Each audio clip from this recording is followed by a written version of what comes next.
You're going to sidekick. Jake, how are you? I think just white people suck.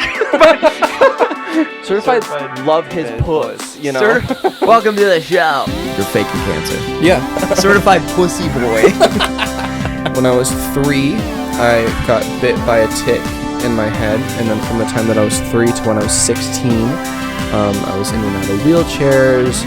My name is Jacob Andrew Sharpe. This is Jake Doolittle. Yes, Jake? So you just changed the subject, but I was about to say something. That's really... So... We're back. Back like we never left. Back like we never did leave, and we never were here. But this is our first time. Mm-hmm. This is the first time that Jake and I have ever spoken. Never spoken to this guy, and I'm a little nervous. I don't know anything about him, and he's really cute. He's really handsome. He's got a really handsome name, too. Oh, true that. True that. Love that. Two guys, and welcome back. And welcome back to the All in Our Heads podcast, where two guys named Jake talk about two wildly different illnesses. But we talk about the similarities in our different illnesses. Beautifully said. Couldn't have said it better myself. Oh, yeah. Well, I'm sure you could have. I mean, I just thought of it. Nothing like that. Okay, let's start here, because you and I both do YouTube. Also, hi, I'm Jacob Andrew Sharpe, and I'm one of your hosts. Hi, I'm Jake Doolittle. I'm one of your people. Yes! Yeah, a man of the people, Jake Doolittle. Of course. Let's start here, because we both do, for those of you who don't know who we are, I'm Jacob. I had brain cancer. And I'm Jake. I had chronic Lyme disease. Hi, Jake. It's like AA. It's like AA, but for people who are probably going to die in their 40s. People who are deteriorating slowly. People whose bodies are not meant for life. Yeah. But you and I both do. We do media. Mm-hmm. We're YouTube guys. We're podcast guys now, and fucking. Oh, what was I gonna say? Shit. Well, never mind. I had something to say. Fuck, and I lost it right away. I had a thing about why we were both YouTube people. Yep. See, maybe my brain's not good at all. I was just gonna say, why is your short-term memory loss so bad? It's gotta be it's radiation. That's why. Yeah, maybe explain that, because Jesus. Because wow, that was a big fucking slip. Whoops. I think I was just gonna talk about being guys on YouTube, and then not having the chances to open up about this kind of stuff, and how it's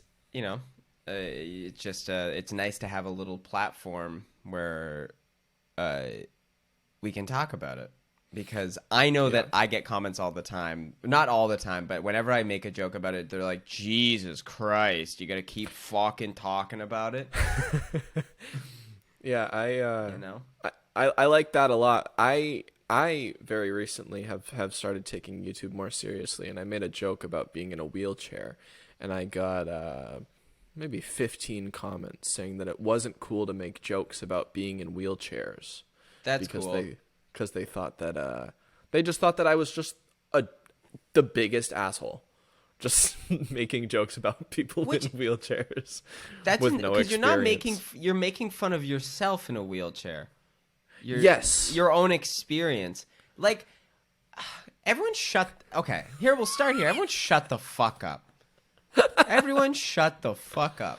It's, if you go through something that is traumatic, I feel like you have an avenue to talk about it and make a fucking joke. I think that's fair. I think it's honestly, it's like the only way to cope with shit like that. Yes. You were a child in a wheelchair. If you want to joke about that, you can joke about that. Yeah. I've had people do the same thing where they're like the way you talk about cancer is actually can be offensive to other people who have cancer. And then I go, oh, well, did you have cancer? And they say Yeah. no. Well, yeah, of course not. Of course they didn't. Yeah, I love. Is that people... is that what gatekeeping is? Yeah. That's you gatekeeping motherfuckers. Yeah, stop gatekeeping sickness. Yeah, don't gatekeep my brain tumor. Oh, that's so fucking funny. Holy shit. I I have a really really good comment that was left, and I'll read it out loud because it's one of my favorites, and I was super excited to post this video, and then this is the comment I got. I think you'll like this. Okay. I literally stopped after the I was in a wheelchair joke. You actually ever been a wheelchair user? You think it's funny basically to go, oh, this guy's speedy with fast legs and I was a cripple? Nah. Honestly, that was not in any way funny. As constructive criticism, I would say you should think better in the future about what you think is funny and what is actually just easy insults against disabled people. Oh, cool. Well, they can tell it to your fucking knee surgery scars and to the like years you spent in a fucking wheelchair.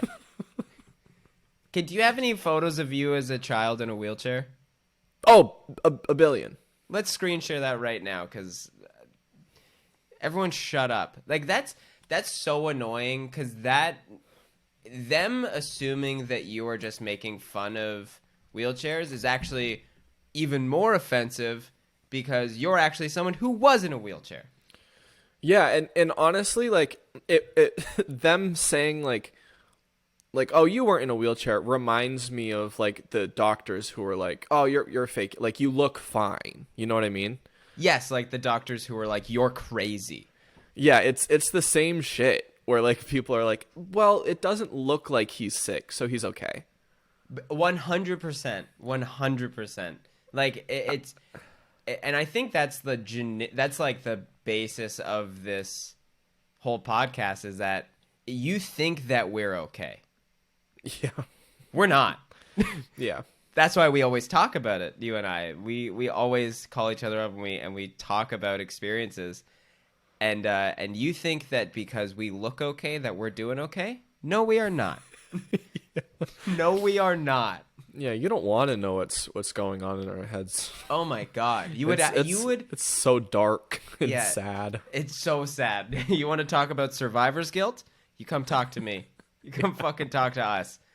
Like, that's such a frustrating thing. I literally had a comment once that was, you're better now, shut up. Ow! You're better now. Better now, shut up. I really like that. I would like if a doctor said that to me. I And know, I was right? like, I'm still in pain, and they're like, shut up. You're Up. fine. You're fine. You're alive, dumbass. Yeah. Oh my god. Hearing Holy an shit, MD say that, dude. Like, Yeah. and like, I just find that that's such a thing of like, sick people can always make those jokes, and they can make the distinction Yes. of when people are making jokes and then when people are actually punching down on people with no experience. Yeah. But I find it's the people who have never been sick, who have never had an experience with medical trauma, that they're like, you shouldn't joke about that. Yeah, which I love. I actually really love that. I like people telling me when I shouldn't joke about something that I've experienced that they haven't experienced ever. Oh yeah, but you're like thinking that they're all almighty protecting other people because they assume that that's never happened to you. And I think that that just proves so that bad. people oh yeah, it just proves that people are that just proves to me that you're scared. Oh yeah. You know? Yeah. That deep down you're like, don't joke about that because I don't want that to fucking happen to me. Yeah. Yeah, I think it's just like insecure. Yeah. But yeah, it's some people just have bonkers. nothing have nothing to talk about, so they that's like their thing is getting mad. Yeah, like the comment on my YouTube video that I just read, I responded to them with the link to the first podcast that we did together on Oh, nice. Mr. Friendship. And I was like, please listen to like 10 minutes of this. Yes. And stop. Like, also, like, and it does suck though that people assume, because of how many people do fake shit like that. Oh yeah. That sucks that like we presume that, yeah, we're like presumptuous that someone is actually lying. There's a better chance that they're lying than they're telling the truth. Yeah, that's crazy. That sucks. Faking illnesses, fake GoFundMes, like there's so much out there, but also don't assume that it's fake. No, don't. Yeah, because then you're gonna get two guys like us who will go, no, it's real. I'm very sick. Yeah, I'll actually tweet out this screenshot of what you responded to me with. Yeah, 100%. Oh, I'm gonna talk about you on a thing later. Oh, of course. That's the other thing. Fuck leaving comments. And I appreciate when people do leave comments, like nice comments, like. But when you're like the guy who's like dislike comment, this is what I think. Like, if you're that person, fuck you. Yeah, that's like. Oh, that's so annoying. You got nothing going on. No, you've got nothing going on, and we've got so much going on. Yeah. And they sick, and we're talking about it. When you get comments that are like I had someone was like, I think I've told you about this comment. They were like, it was just so bitchy. They were like, yeah, I don't know if I fully agree with this. Better luck next time. And I was like, yeah, right. It's so like jagged and like condescending. Next time. And then I go, you're the content in the next video. You're the next thing I talk about because it was so dumb. Yeah, I'm actually going to profit off of what you just said. Your stupid fucking comment. Yeah, so thank you. Because I think I'm going to start responding to those comments. I'm better now. Shut up. Yeah. I'm fixed. That's it. Fixed. It's all over. Yeah, it's brutal. Well, that's Jake, awful. You and I, we are, I mean, what's good is that we are somewhat better now.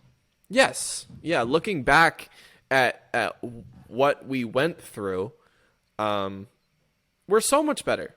Yeah. Do you ever why aren't we happy? Yeah, that's exactly. 100%. Why do I wake up sometimes and I go, "Oh God." You know? Why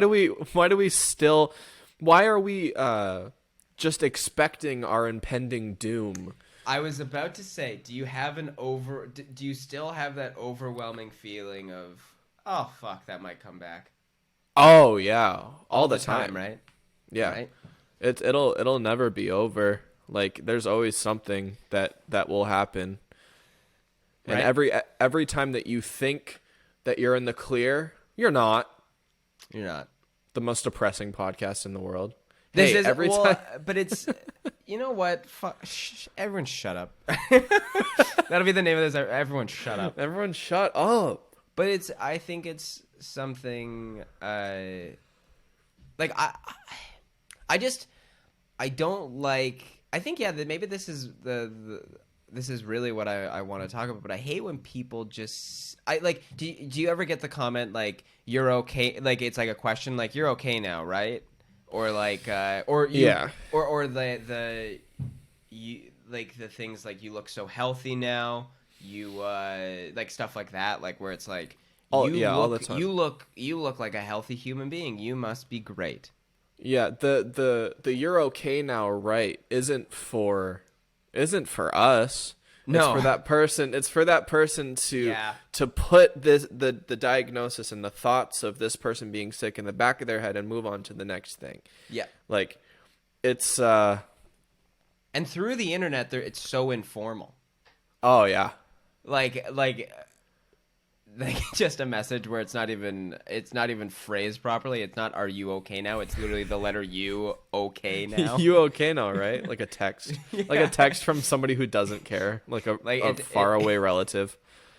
The "you up" for you and I Yeah. is not you up. It's you good. Yeah, you good? Yeah. You good? Yeah, you all set? Yeah. Yeah. Oh my god. What are you wearing? Sadness. It's just like Facebook Messenger shit or like Instagram DM requests that are like you good? You all right? Oh yeah, you look good. You look great. You look really Yeah. great. And I go, huh? Hey, thanks for saying that I look great. On the inside, I'm falling apart. Yeah, on the inside, I'm still dying. But and there's also something to be said where people are just genuinely trying to be nice. Of course, yeah. You know, and I'm sure I feel like I'm lucky in the regards that with my disease, with cancer, everyone like it's such a common thing that everyone's like, oh, like my aunt had cancer, my brother, like everyone has had, like, it is you're the only person I know that has Lyme disease. Yeah.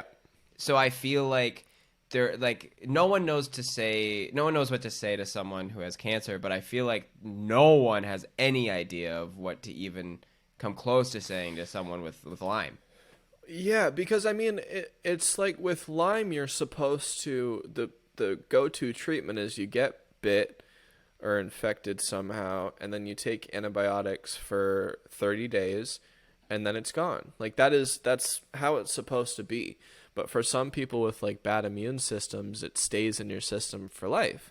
And so the 30 days of sickness that people experience when they're bit by a tick is now my whole existence. And Right. it's hard for people will say like, oh yeah, I had Lyme. Like, well, people will like try to relate and be like, yeah, I had Lyme and I took antibiotics for 15 days and didn't even take the full 30 and I was all set. And I'm like, oh, like that's awesome. But well, that happens with cancer all the time too. Like, oh yeah. Like and that's because I think the other thing with sickness is that it gets grouped. It gets what's it called? It becomes like a blanket statement.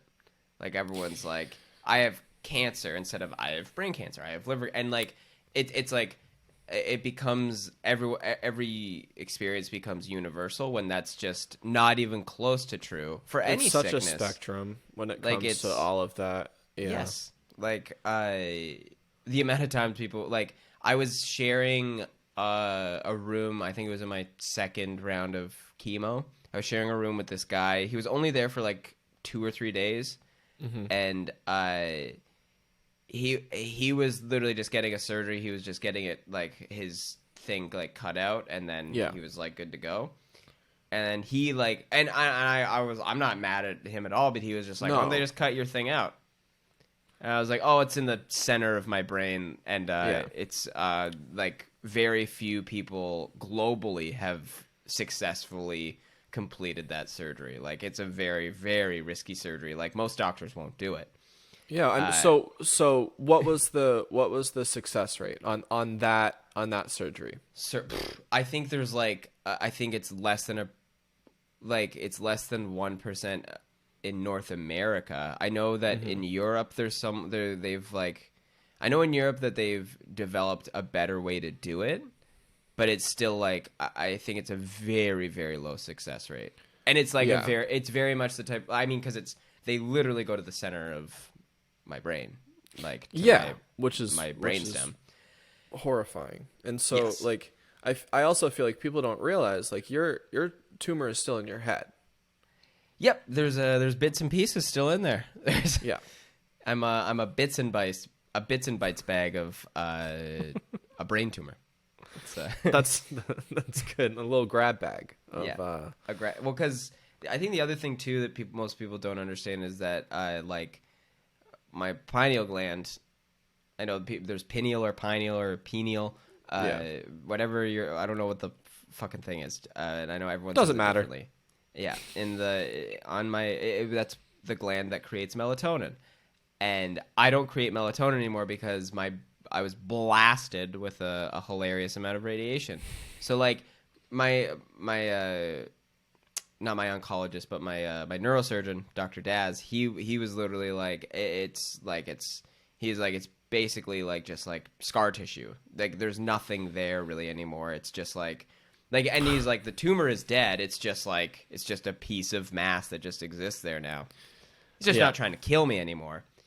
And it's the thing of like, so people think that, okay, it's gone, but like there's also crazy high risks of it coming back or me getting a new tumor somewhere else because of the amount of radiation I got. That was the thing where I was like, when they were like, yeah, you have like, there's like a good chance that you could get it would be like, it most likely be benign, but you could get another tumor on your spine because we did back radiation. We did we did it all. So they were just like, you could come back.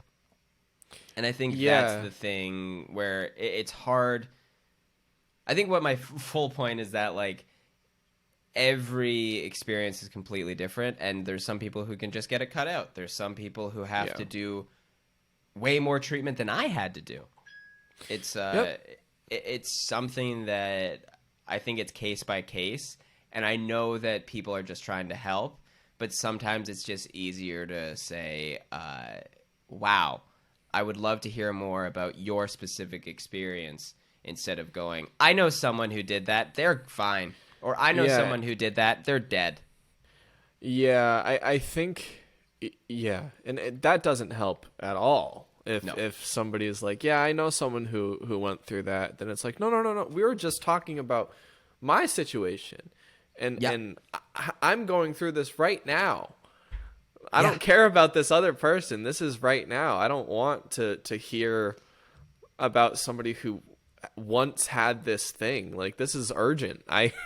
Exactly. And in just experiencing things where I knew people who had the exact same thing as me, and their road was completely different. Yeah. So I just and it's I know people. This is the toughest thing because it's definitely shut the fuck up, but it's also like just I don't know. I know you're trying.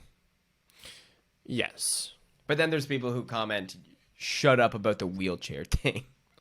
Yeah, which I love. Who automatically just assume that I've never been in a wheelchair, and I think like there's so many different people when it comes to trying to comfort you or comfort other people because they think that you're going to offend other people. Like, it's weird. It's I think that's just that's a thing too. It's just being online. Like, there's a weird line to like. I find it's also intrusive when you assert yourself in front of the people that you're trying to protect. You know what I mean? Like, I find it's like to be like, it's like the thing of like, yes, thank you for trying to help, but maybe let me speak for myself. That kind of thing. Yes. Yeah. Yeah. And I feel like it's getting we're going a little too far where people are like, and you need to maybe just take those lessons and apply it to yourself, and politely and gently bring up those situations to people, and don't try to embarrass them, especially when they've been in a wheelchair. Yeah. And fact check.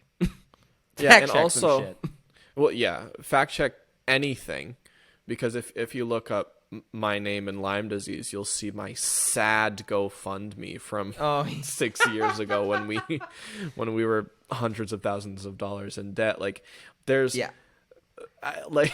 like just any amount of research would mean the world. And then also, don't get mad when I respond to you and say, hey, what you doing? What are you what are you doing? Yeah. Wait, when you respond, you're like, hey, shut up. And they go, Yeah. well, why would you get so mad at me? And it's like, well, because you challenged me on something that 100% happened. Yeah, I think that might be the only thing on the internet that is, at least for like creators, is okay to respond to someone harshly. Yes, 100%, 100%. The visceral reaction to getting in trouble for being a fucking idiot. Like it's awesome that you can leave a comment, but I have every right to come back and say, no. What you just said is actually untrue. Here's the reasoning. Shut up. Because there's like, it's also like, I know I sound like a fucking 1,000-year-old, but would you say it to my face? Yeah. Would you say it to my face? That doesn't sound like a 1,000-year-old. I think that's true. Like, nobody would say it to your face because it's like, I don't know, like both of us can be like, we both have like things to prove it. Like, hey, like rub my shunt.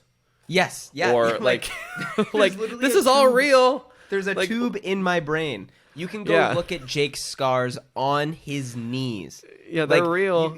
It's real. You can go here. I'll show you I can show you all the transcripts from all of my surgeries. Yeah. I can show you all my pill bottles. I can show you every little blood test. I can show you everything. It's medical records. They have it all. Yeah. So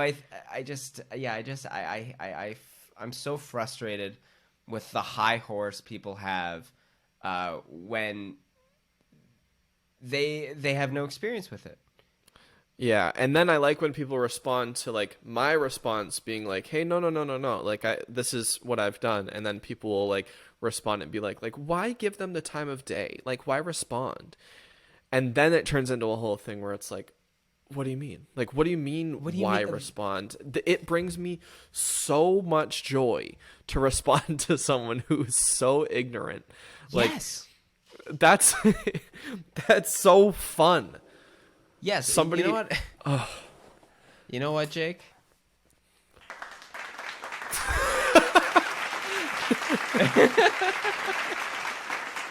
Thank you.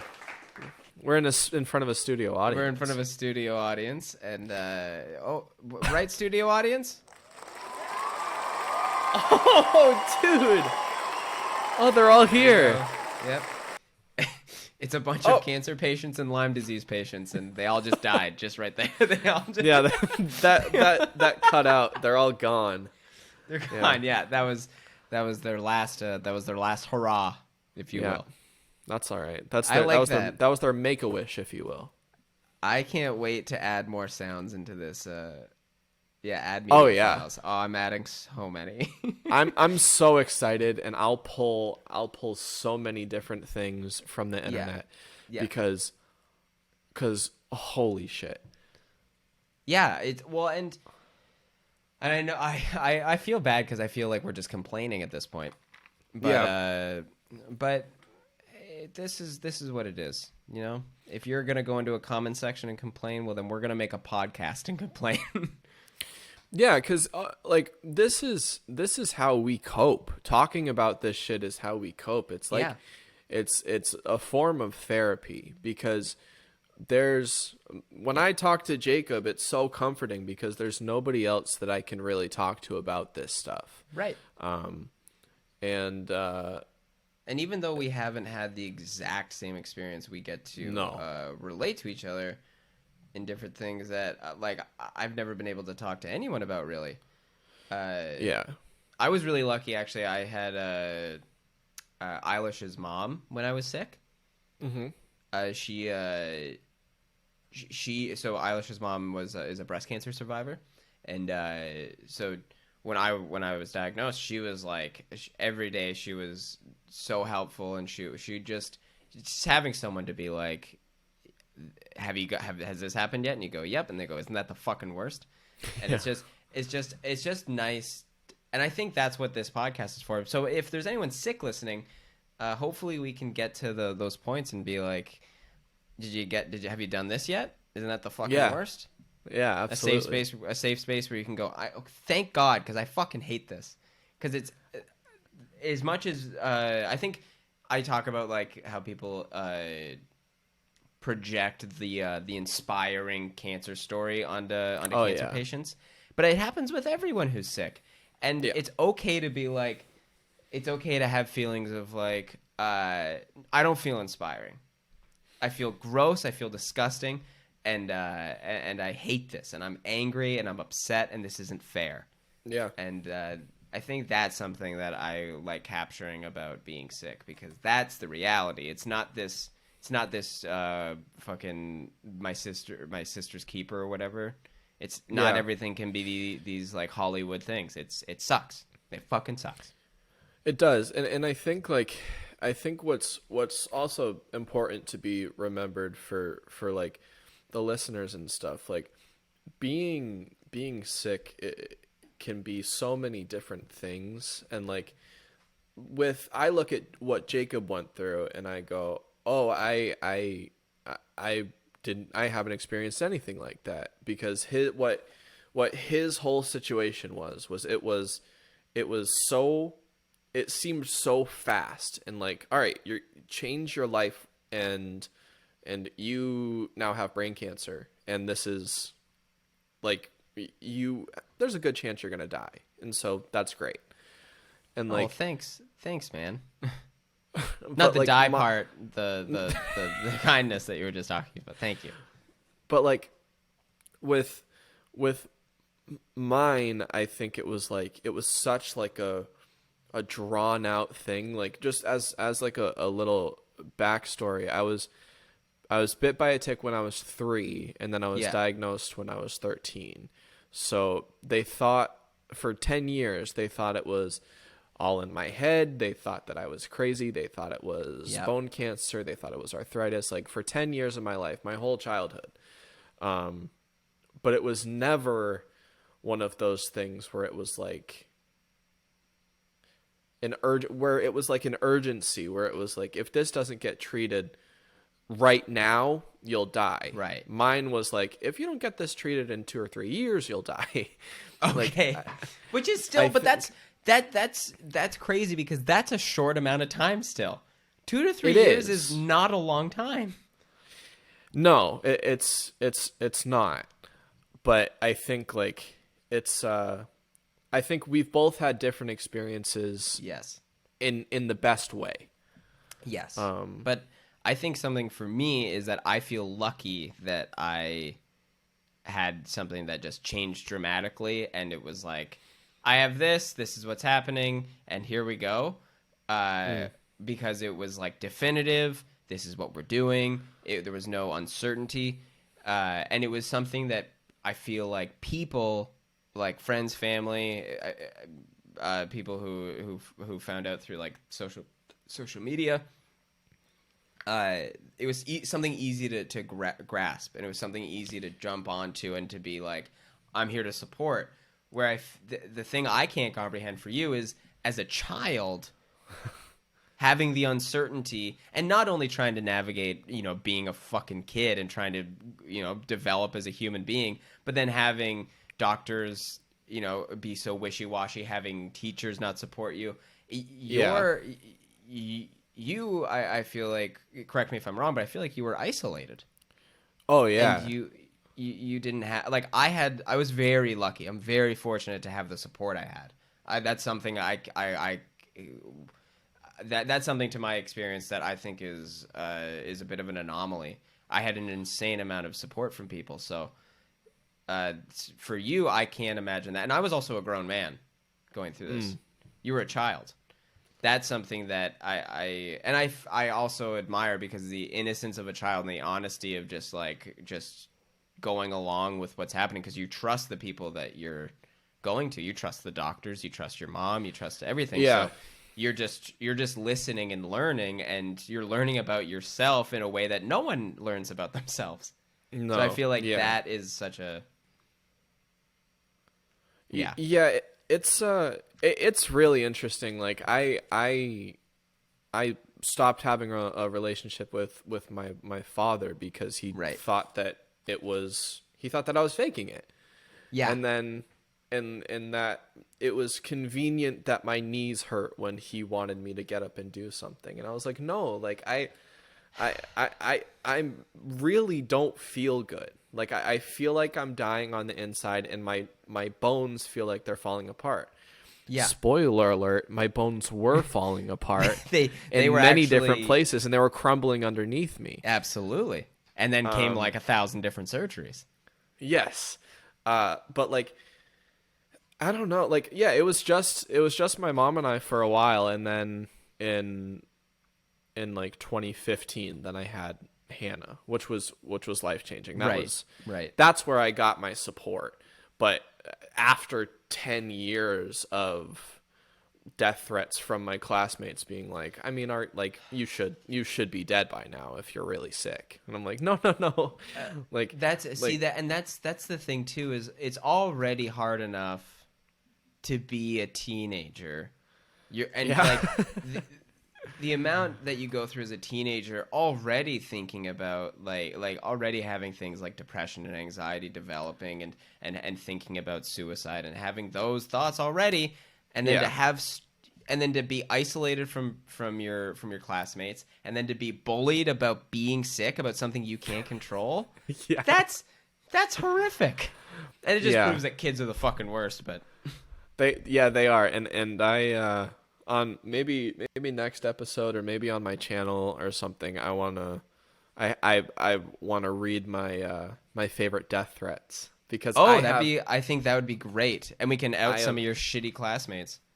Yeah, I would love to come in next episode with some screenshots, because I screenshotted all of them. Good. And yeah, looking back on it now, it will be fun to read. At the time, when people were saying that they know exactly where I live and how they would like to kill me, I don't know if that's the best. Yeah, that sounds like a crime. Yeah, that sounds like a real threat. That sounds like a threat, not a promise. Threat. Yeah, that people could go to jail for. Yeah. But yeah, we'll do that. Yeah, for sure. I'll come in next episode with some good ones. You should come in with some fucked messages you have. Oh yeah, we can definitely do that. We'll do that next time. We'll come in with some crazy messages, because I got a lot of them. But I feel like your messages are just going to be scary and really mean. My messages are going to be like emotionally absurd. Backhanded. Yes, 100%. 100%. Yeah. But yeah, buddy, I'm proud of you. I'm happy you're here. I'm happy you didn't die. I'm happy to be here. I'm happy that you're here and that we can talk about this stuff. Like, 100%. A little side note, like this. A couple days ago, I released a video on my channel, and people started watching the video that you and I made talking about our old Instagram, and I got something like 3 comments from people saying, I went to that arthritis convention. No way. And it was the worst. And it ended up not being arthritis in the end. Like 2 or 3 people. And it was really cool to know that, like, there are people who have found us somehow. That's cool. It was like there was and we were just making fun of a photo of a thing you went to as a kid, and then people were like, I was there. Yeah, I was there, and I remember how weird that was and how sad it was, and hey, it wasn't arthritis in the end. Yeah, exactly. It sure wasn't. Yeah. But and it's so cool to be able to have people who have gone through shit like this. Oh, that's my favorite part of. It can help. Yeah, 100%. That's my favorite part of shows. Live show after our live shows, and I get to go talk to people who are going through the same stuff. It's crazy emotional, but it's the best. I love talking to people about their stuff. Because sick people, I'll say it, we're the best. I think so. For the most part. I've met some people that are real pieces of shit, but for the most part, I think we're great. Yes, I think that the majority of people who are sick are rock stars. I think they're the best. They have such a great outlook on life. And people who are sick like to look down upon the people who think that life is just all perfect and everything's going to go their way for the rest of their life and nothing bad will ever happen. I'm going to live to 90 and everything's going to be fine. Yeah. Nope. They don't even, the people who don't even know that we die yet. Those people? No. Those are my least favorite people. Yeah, that's a great way to describe them. Yeah, they've never thought about death in any way. No. But you and I as young men, certainly. Yeah, certainly. Me, being every day, if you will. Yeah, every day I'm grateful for life and being somewhat healthy. And sure, I have so much metal in my knees that I can feel my body creak on certain days, but that's all right.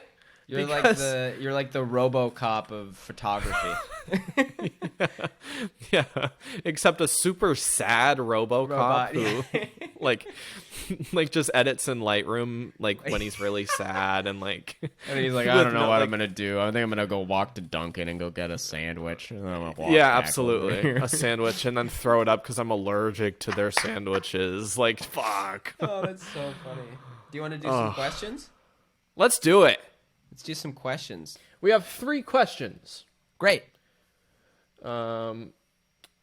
We have one from Emma. And says, also, we should say off the top, if you're interested in sending in a question, you can check out. We have a Google Doc that is attached down below in our description, and you can go check that out if you have a question you want to ask about being sick, getting better, or anything. You can ask us anything, and we'll answer it. We even like a silly Billy every once in a while. Don't worry. Absolutely. So this is from Emma. As someone who is so young with chronic illness, do you think that you've had a hard time finding people your age you relate to? I personally feel like a lot of my friends really struggle to grasp the amount of pain I'm in or the emotional struggles that come along with having chronic illness. Thank you, Emma. Thank you, true. Emma. Yeah, 100%. 100%. It's so tough. It's the worst because sometimes it's not enough to go I feel bad, I'm hurting, I'm in pain. It doesn't describe it because the specifications of what's actually going on is sometimes unrelatable. Like I know when I was going through the cerebrospinal fluid, like pressing up against my brain and stuff, and it was being blocked by my tumor. I didn't know how to articulate that, and I just was like, I'm in pain, and then it got to the point where they missed my brain tumor 3 times, and then they finally found it. But like that's an extreme, but like it's hard to relate to people about stuff that is so uncommon, and I think there's not a vocabulary that can help you communicate that. So then when people haven't experienced that, they just equate your pain to what they feel, which is it's not unfair. It's not unfair but the worst thing that someone's experienced is still the worst thing that they've experienced. But it's hard as a sick person when people try to relate to you with stuff that you've also experienced, and you're just like, don't worry, that's not the same. I agree with that because like I'll have people like I remember when I was younger and I wanted to like find people to talk to about this stuff. Like people would be like, oh yeah, I totally relate. Like I don't know, like I broke my ankle last year or whatever, and it's like well, like that really sucks. It like, sucks. But that like I wanted something more. I can't relate to you on that. I can't say that your broken ankle is equal to my body falling apart. Like, well, it's because it's just not the same. And like, and even especially as a young person, because you're already having trouble relating to people for anything. But then to have something that you experience every day and to be like, I can't talk to anybody about this. Yeah, I think honestly, like, it's you will not find these people to relate to if you seek them out. Yes, because 100%. I think it will just happen. Yeah. And like I feel like anybody who's going through stuff like this, like, I mean, fuck it, we should start like a Discord server or something with like as a like to have a group of people who are all not feeling good to like all talk, because I know that I would love that. Me too. When I was really sick. 100%. And I know, and there's the lucky thing I think for me is that there's a good organization called Yak. It's young adult like cancer patients. Mm-hmm. I think it's called Yak, but there's just tons of like, that's just a small example of there's different programs that are great for at least for people in cancer, because I think people are really starting to realize that it's young adults and young people that are struggling the most when they get sick.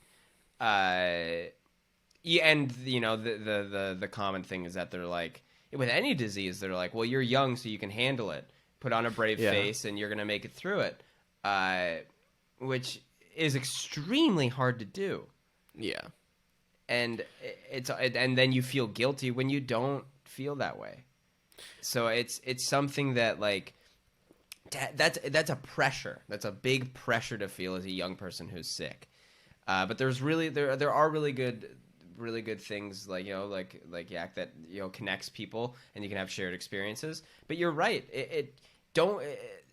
It's hard to go seeking those people out because you won't find them seeking them out. Like you and I became friends through the internet and through comedy and through Curtis and through like and then we weren't I wasn't seeking someone out to be like, I need to find someone to talk to make a podcast about this. No, it happened naturally.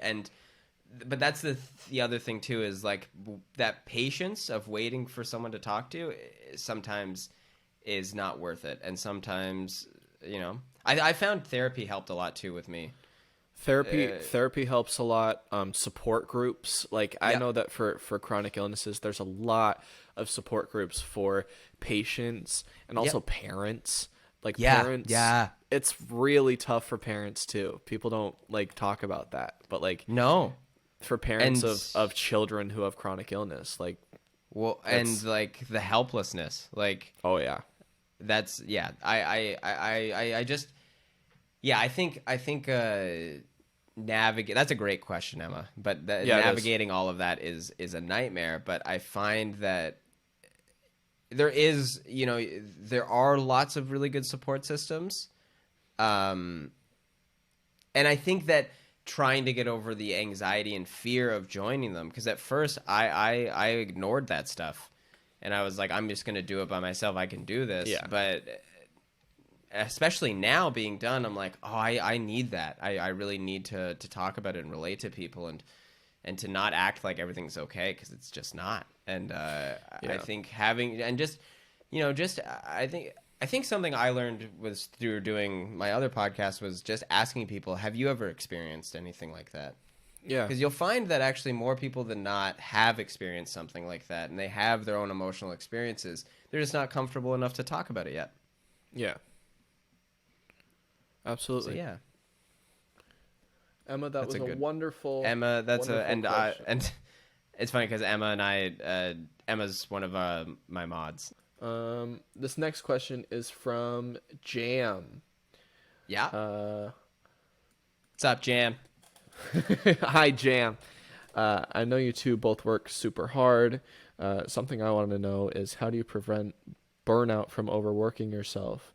Or if you've ever experienced burnout, how have you taken care of yourself to recover from it? You want to go ahead, Jake? Yeah. Because I thank you, Jam, but I do not work hard. But I politely disagree. I find that I have poor time management, and I am dragging my feet all the time. But I don't think that's true though. I think that's such a Jacob Sharpe thing to say. But what time did you stay up until last night working? Till 7 a.m. Yeah, so you're fucking. Fuck are you talking about? But that was because I spent That's because I spent 2 days not editing a video I should have been editing, and I was just farting around. And then that's another thing. I have wild ADHD, which I'm not just saying. I was diagnosed with it. Okay, everyone. But so I procrastinate like crazy, and I'm working on that. But as far as burning out, it's something I'm working on right now. It's time management is definitely one of them, and I also have no problem being like, you know what, I'm gonna go lie down for a while. I do take care of myself in that sense, but then I feel like sometimes I focus too much on taking care of myself that I shoot myself in the foot, and then I have to work really hard for like 3 days. See, I'm the opposite. I don't take care of myself ever. Like I'll work from 9 a.m. to 3 a.m. and then be like, okay, like let's do it again tomorrow, and then wake up at 9 and then do it all again. Right. And because I think what I've realized is that like, at least for like what I do, like I am a video editor and photographer, and with COVID it's tough to do photography stuff, so I'm mostly a video editor. And so what I've caught myself doing is like, even up until like last week, 2 weeks ago, is I'll apply to 30 different jobs and then take 3 of their offers and work part-time and edit 8 videos a week or whatever. Like I almost enjoy stressing myself out, which is really unhealthy, and sometimes I break down and lose my fucking marbles because I'm working so much. Yeah. But like sometimes I think I just like it. I think I like being on the brink of burning out, and then when I'm in it, then I regret everything that I do, and then I feel like I'm doing everything wrong. Right. But like I've noticed when you're hard at work, you're a very head down person. Yeah. I find that I'm very much like I'm very like, if I'm stressed or I'm like doing something, I'll talk like I talk about it and I go, oh, I'm just doing this and it fucking sucks and I'm having the worst time ever. But you are very much like internalized and you just put your head down and you go, and then I will wallow in the stress of it, and then it'll take me even longer to do something. Yeah. So I think balance is what we're talking about. Balance is something that's really important, especially when you are someone who's a sicko. When you're a sick little puppy, and you know, it's the one thing I think. It was when I went back to work at my bar job in the summer.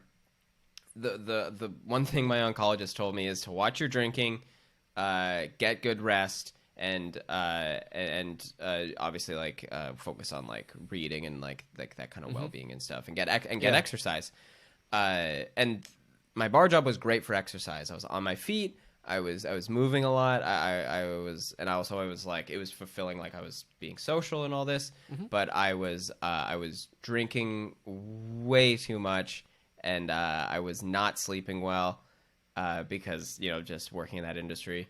But I think it was a point where I was doing stuff with this, like doing my online stuff, and then balancing that, and I had to cut one because I was running myself ragged, if you will. Yeah. So I think it's honesty with the balance is also important. Yeah, like I feel like in the last couple of days I've sort of realized like I want to try to make more videos, and I want to wean off from editing for other 6 different people. Yeah. You know what I mean? Like I'll edit Kurt's everything for the rest of my life. But there's other people who I'm like, I could be I could be doing something for myself, and maybe that's what I've realized, is that I can put myself and my own content ahead of other people. And but yeah, when it comes to burnout, it's learn to I don't say know. no. That's a hard thing. I'm a people pleaser, and learning to say no it's a really hard thing for me, and also knowing when it's the right time to say yes, though, because I can also be. It is just a tough balancing act, but I think over time, and people say that so easily, like, oh, you got to balance your time, you got to have time management, but what does that look like? Yeah. Like, that's the other thing, is like, no one really teaches specifically how to do time management. Like, something that's been helping me is working intervals, you know? Like doing 45 minutes of editing and then doing 15 minutes on my phone, or doing an hour and then taking a break and going to play some video games or whatever it might be. Yep. But, and I think with time you learn what works for you. It's something that as I've gotten older, I've gotten better at, but it's something I've struggled with my whole life. Yeah, I think, yeah, that's true. I think with time it gets better and better, and there's you will, if you feel burnt out right now, then and you don't know how to deal with it, next time you'll remember things from this time that you could have done better. Like it's all a growing process. Yeah. 100%. Great question, Jam. Then we have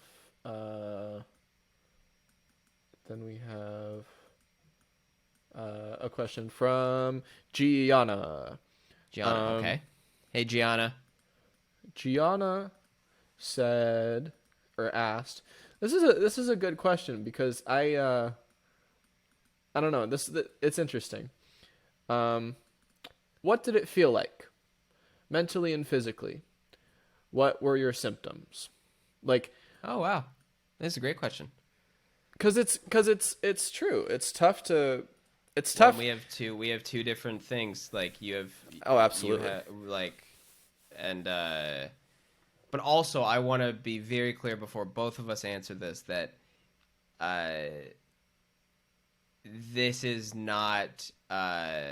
These were our experiences. These were our symptoms.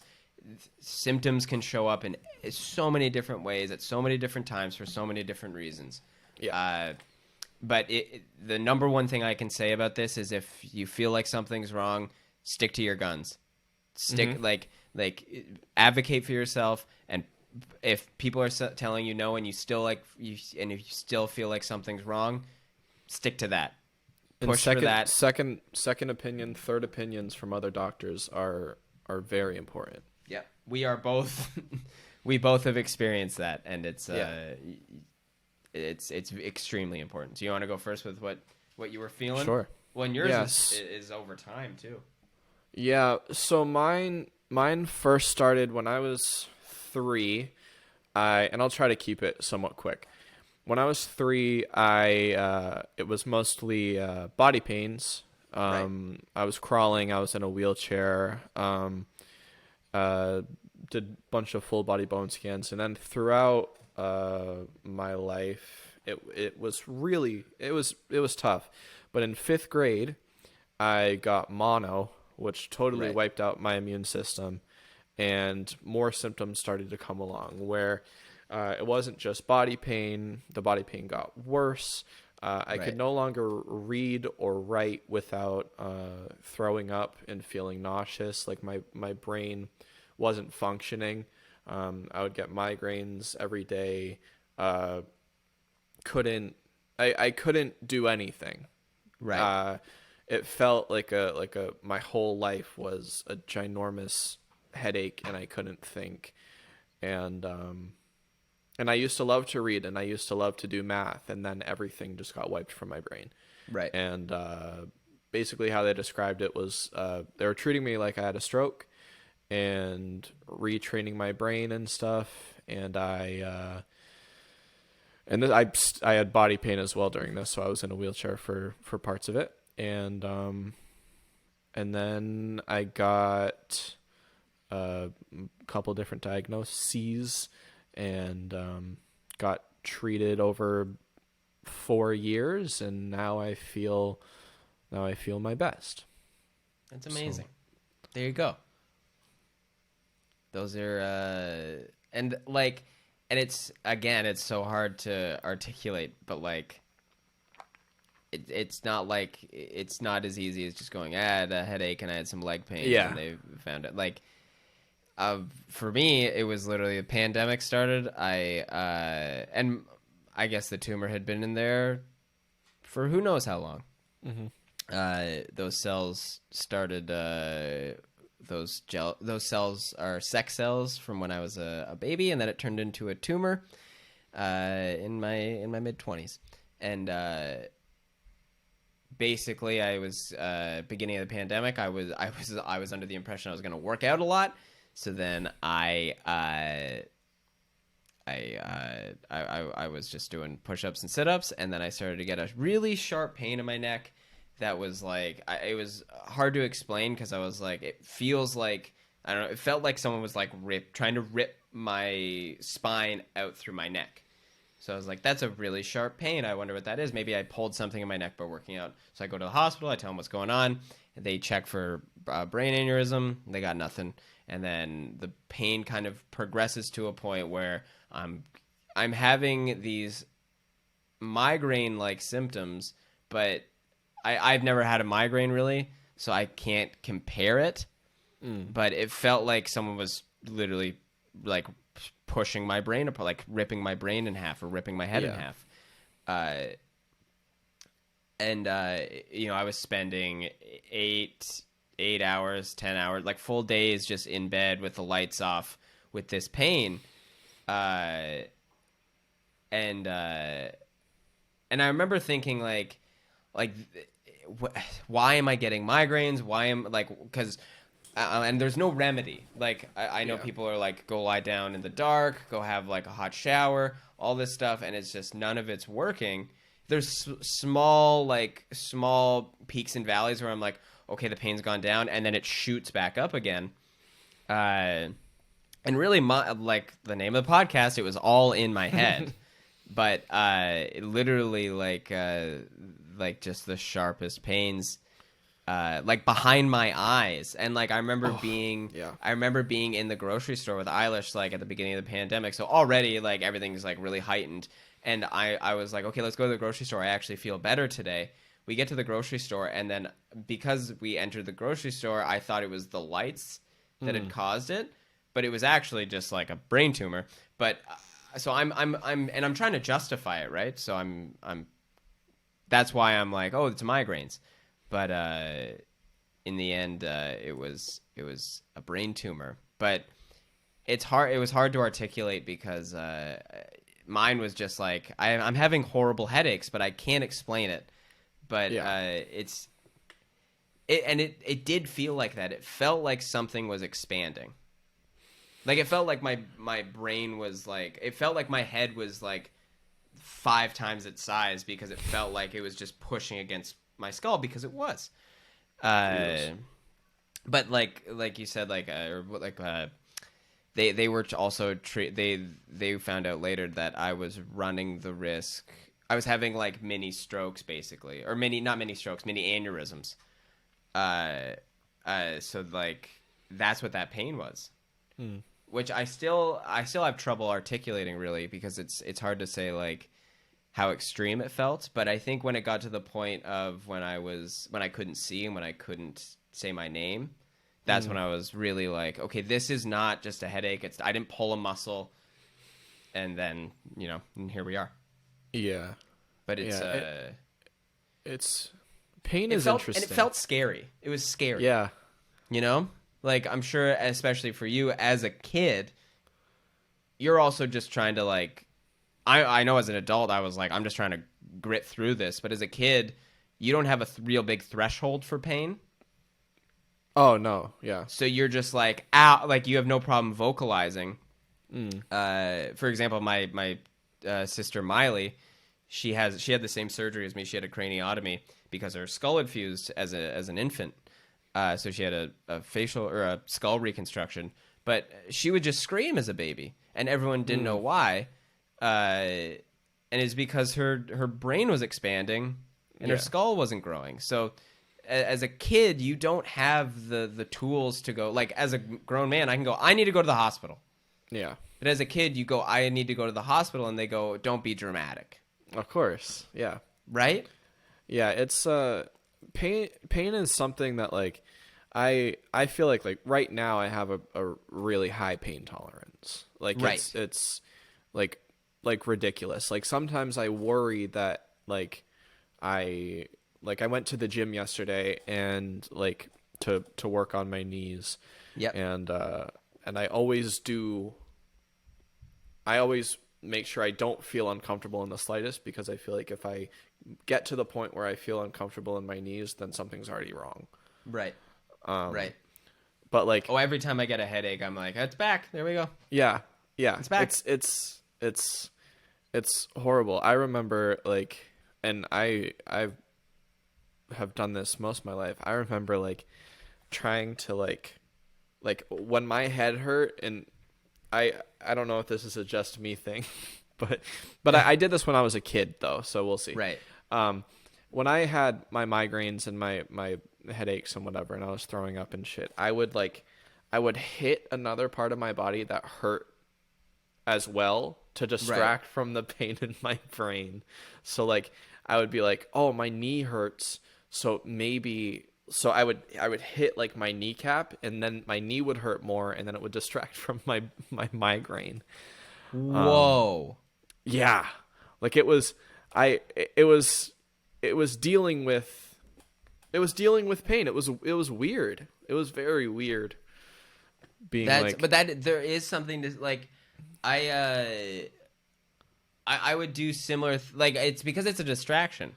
Yes. Yeah. I would do similar things where I was like, what can I do to, like, I was trying to, like, the amount of times I was just trying to numb the pain with something else, and very literally, like, with just, like, I like, Eilish and I were going through ice packs and like frozen things like crazy, because I was like, if we freeze and numb my head, that'll stop it. Yes. Right? But at the end of the day, if that pain is not being true, like, I was literally, we still have the, like, icy hot, but it was like muscle relaxer, like, and then so I was literally rubbing that on my head and my neck, because I was like, this has to be it. But obviously it's not. That wasn't the case at all. They don't make ointments for a fucking brain tumor. But, like, they don't make nothing that's sponsored by Shaq will help with your brain tumor. No, definitely not. Yeah, I'm not going to put a back brace on and then all of a sudden my tumor's going to go away. Once it got to that point, I was like, okay, nothing's working.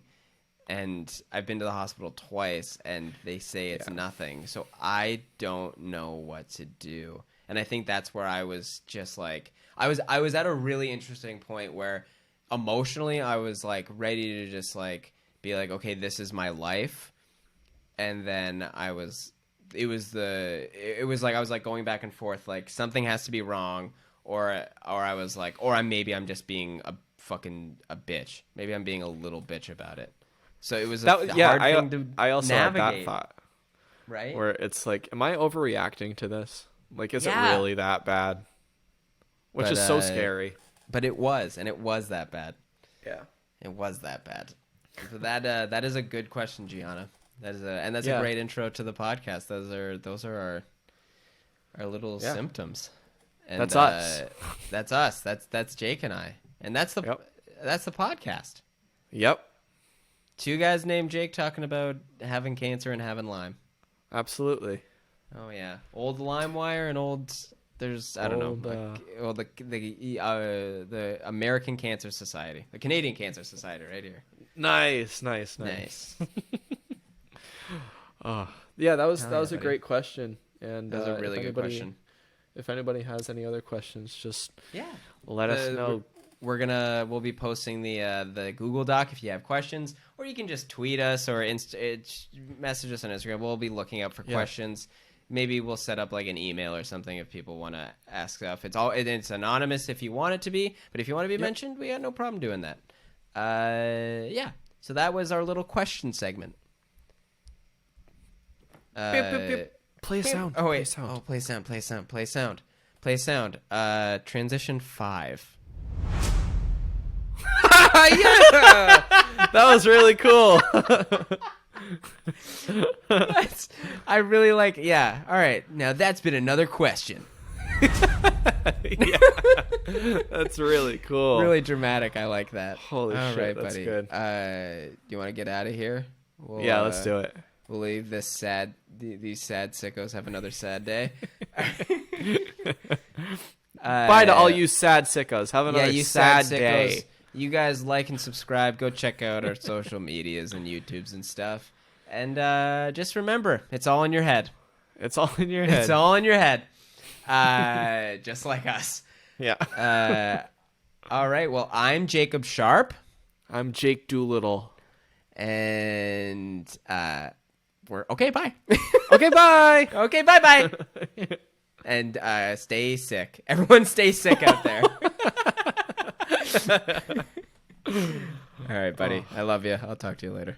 Well, not. I'm going to talk to you after this, but for the sake of the podcast, I love you, and I'm going to keep talking to you. Bye-bye.